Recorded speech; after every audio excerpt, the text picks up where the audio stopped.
Hi, Stephen Watson with ESPN Madison.com reporter Tom Lea. We are here at the Kohl Center after the 18th ranked Wisconsin Badgers just pulled off a nice upset win over the 10th ranked Purdue Boilermakers 66-59, improved to 12-0 at the Kohl Center this season. Tom, first question for you. Wisconsin just shooting 37.5% in the first half, improved it up to 47% in the second. What was the main difference? It really, when you look at the first half, it really wasn't a well-played half by either team. And I know Coach Painter said the same type of thing after the game in his press conference. It's just one of those things where, you know, the Badgers were getting their looks. Jordan Taylor was shooting in the first half. He just wasn't knocking them down. It looked like he was a little bit off.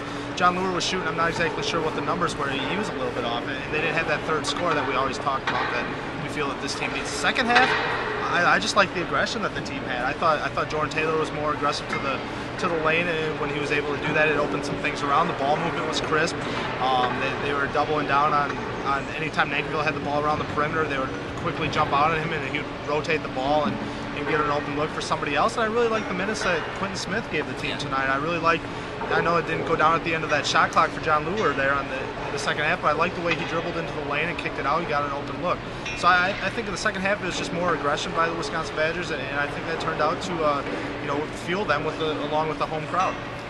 Obviously the big story tonight, Ryan Evans, a guy coming off the bench, a little bit of a disappointment this year for the Badgers. If you look back to Penn State, Wisconsin 0 points from their bench against the Nittany Lions when they played in Happy Valley this past weekend.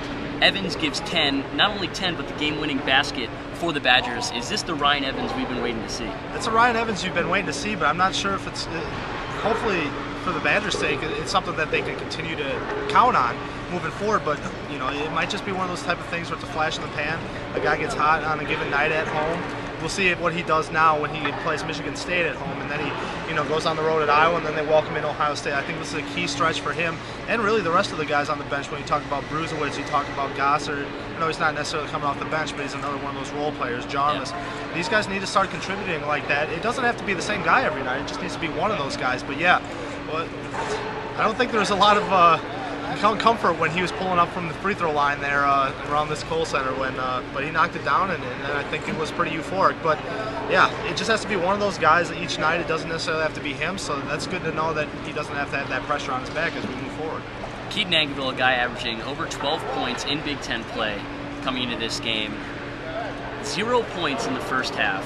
He hits 2 big threes in the second half. That certainly helped the Badgers moving forward. But is his Big Ten play, especially against a team like Purdue moving forward, looking at teams like Michigan State, Ohio State, big-time teams, is it a little concerning to see him with 0 points in the first half, only 6 points total? I think what it was, I don't think it's concerning at all. I think when you look at this game, I think Purdue has learned their Keaton Nankivil lesson. Yeah. They've been burned by this guy a couple times over the last couple of years. They scored over 20 points. I think he hit 5 threes down in West Lafayette last year. They were not going to let him beat them or torch them like he had in the past. So I think they were it was pretty obvious that they were selling out on him every time he tried to get the ball, and especially around the perimeter, and he wasn't willing to pull a lot of times because he had good defense on him. So yeah, when he did get the chance, he knocked him down. I think that's what's encouraging about it. I don't think there's anything discouraging about his performance, and I think he'll be just fine moving forward. And I still think he's a reliable third scoring threat that this team needs, and hopefully he can continue to keep up his high. He shoots like over 50% from the field in Big Ten play. It's ridiculous. So yeah, I don't think there's anything discouraging about his performance tonight. I think it was encouraging, if anything. Yeah, you certainly mentioned it with how he's performed against Purdue in the past. 21 points, 25 points. I think he's 12 for 16 coming into this game against the Boilermakers from beyond the arc. It's some pretty impressive numbers. One of the other big glaring stats that jumped out to me on paper, Wisconsin, the #1 team in the nation in free throw percentage. 0 free throws in the first half, and they come back, and that seemed to be one of the biggest difference makers down the stretch. What did they do to get to the line in that second half? Again, it goes back to being aggressive. We saw in the first half they weren't necessarily aggressive enough. They were kind of settling for the jump shots, kind of tough contested jump shots too. It wasn't necessarily anything aggressive going to the lane where you have a higher percentage of getting fouled when you're trying to get to the rim, just because people defend it a little bit harder.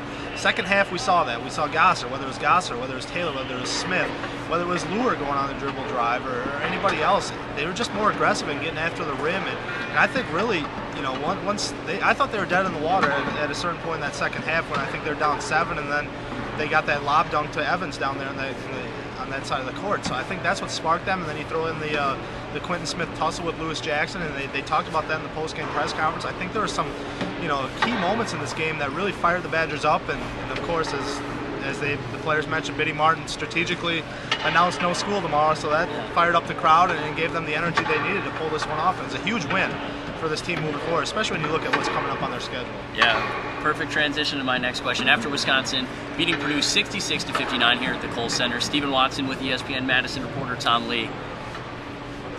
Now let's look forward to this Sunday's matchup. We can do that. Yeah. We don't have to take it one game at a time. Exactly. Yeah, we're not in Bo Ryan mode right now.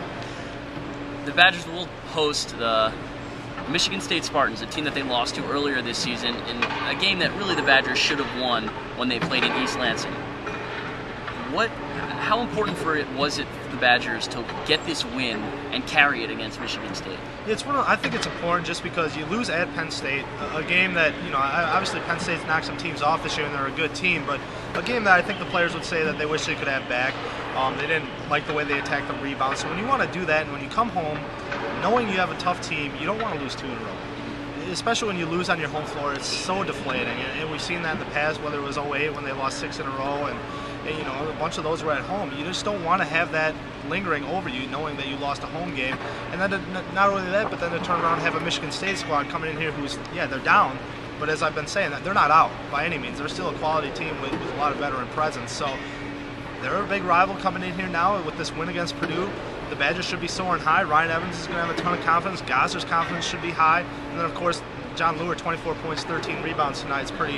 He went into beast mode tonight, that's for sure. So, all these guys are going to have huge confidence coming in there. And you know what? They're going to have a little bit of a chip on their shoulder knowing they gave one away at East Lansing with these guys coming in here. So I'm looking forward to that matchup Sunday.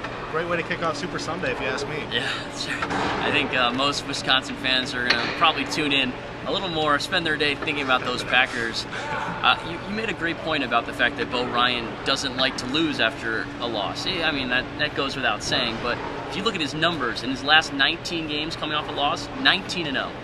I think that speaks enough to how Bo Ryan gets his troops ready. And he talked about that after the game in his presser. That doesn't change his style at all. It's just, as he said, you go to practice the next day after a loss, and it's not any different than what it was the day before the game that they just lost. So he keeps it very even keeled. The guys buy into that. They just take it one game at a time to the ultimate level, and they come out and they perform. They just chuck whatever they happened at Penn State into the wayside, and they come out and it's a new game tonight, and they proved it. They didn't look anything like that team they played at Penn State the other day, especially in the second half down the stretch when they fell behind. Wisconsin improves to 16-5 on the season, 6-3 in Big Ten play. They will host the Michigan State Spartans here at the Kohl Center on Sunday at noon. Plenty of time for all you Packer fans to watch and support your Badgers in preparation for Super Bowl 45 from Texas. Stephen Watson with ESPN Madison, reporter Tom Lea. We'll be back with a preview for the Michigan State game.